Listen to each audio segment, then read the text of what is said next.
can be dangerous for everyone. Some of you will say, let's go home. We have got what we asked for, or else we might lose what we already have.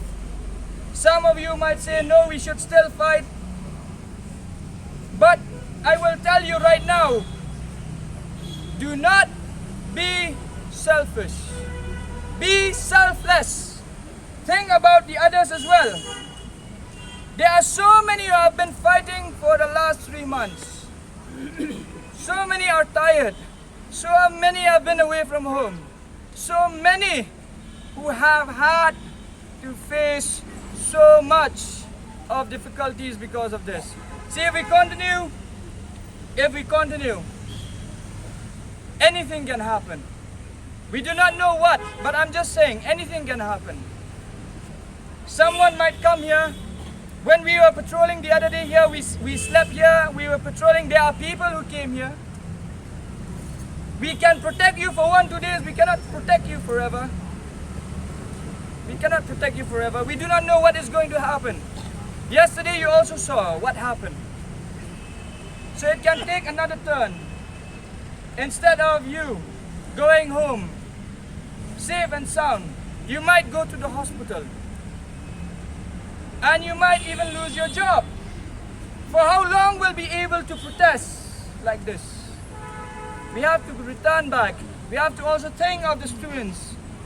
So as a teacher, I would like to request my fellow teachers, as it is the decision that is being made by the CEC today, that we will call off this agitation today.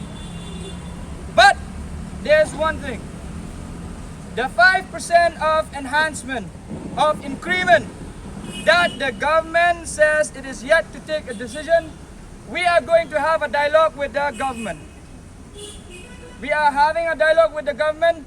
The leaders will stay because today we might have a dialogue with the government. So we will keep on imploring on this 5%.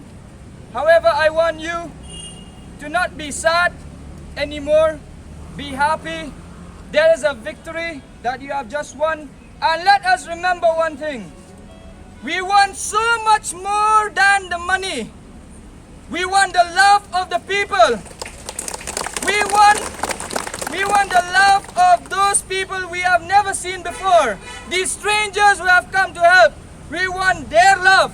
We want the love of all of these pressure groups who have come forward, give us food, give us the tirpals, give us the protection. The pressure groups, I would like to thank all of them. I cannot name them, but I would like to thank all of them. The reason why we can still sleep safe and sound here, it's because they are somewhere watching over us. I would like to really sincerely thank the pressure groups because